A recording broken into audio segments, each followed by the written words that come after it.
A quorum is not. Tonight, Texas Republicans issuing civil arrests to block a controversial redistricting bill. The Constitution says the members of the legislature shall show up to do their jobs.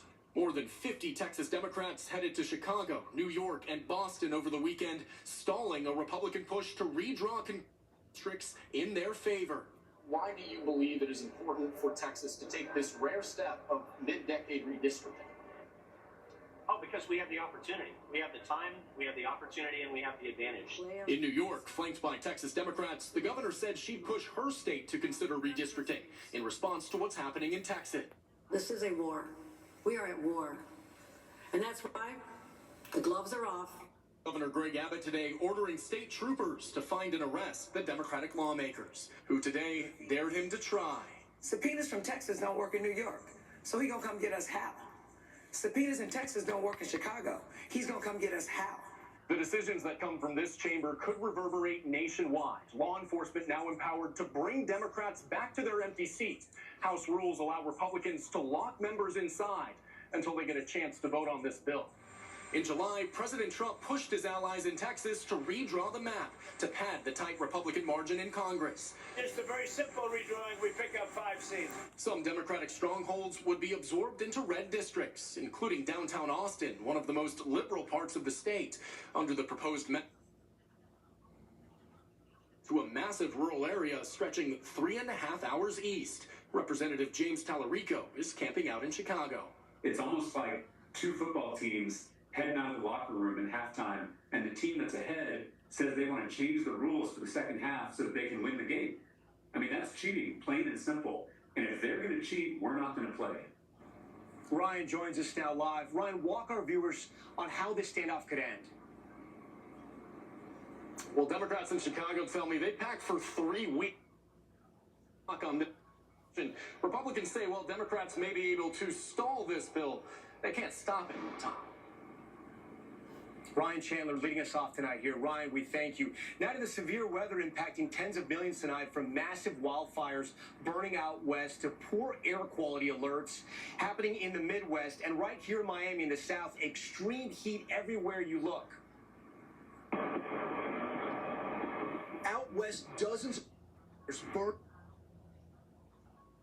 in Santa Barbara County has burned 60,000 acres, forcing emergency evacuations, even producing a smoke tornado. This ominous photo showing a scorched section of the Los Padres National Forest today. In Arizona, firefighters continue battling the Dragon Bravo fire near the north rim of the Grand Canyon. 1 month after the fire started, that blaze is now the largest in the continental U.S., burning more than 123,000 acres. Meanwhile, the smoke from hundreds of Canada wildfires triggering air quality alerts in more than a dozen states today, from the Great Lakes to New England. I can't breathe. I'm dying, and I need to see blue sky. Really just relentless smoke plaguing the skies. Thick haze visible in cities like Boston, even forcing a brief ground stop at Logan Airport earlier today. South, people are sweating it out as excessive heat. Or places like Miami, you have to stay under the shade even at the beach because there's a heat advisory in effect. So even though the temperatures are in the 90s, the feels like is about 109. That means even it's still going to be hot. Describe to me what it feels like when this heat hits you. It feels like oven. Like when you open the oven and it just all hits you at once in the face. That's exactly how it feels. You can't really be out in the sun for like more than like 20 minutes at a time. And there's no sign of cooling off. Forecasters say heat records could be broken in the Southwest this week. We turn to politics now, and some breaking news. A senior Trump administration official telling us Attorney General Pam Bondi is calling for a grant expected to investigate Obama-era officials' handling of the Russia interference in the 2016 election. Garrett Hake joins me now live. And Garrett, this would be a major step.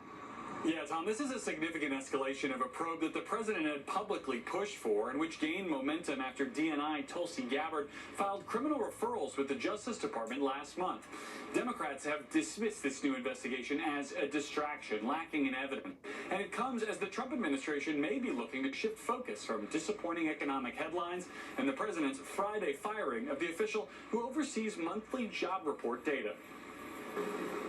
Tonight, the White House on defense over the president's Friday firing of the federal official responsible for monthly job data. Trump just strikes a match and sets it on fire. He tells the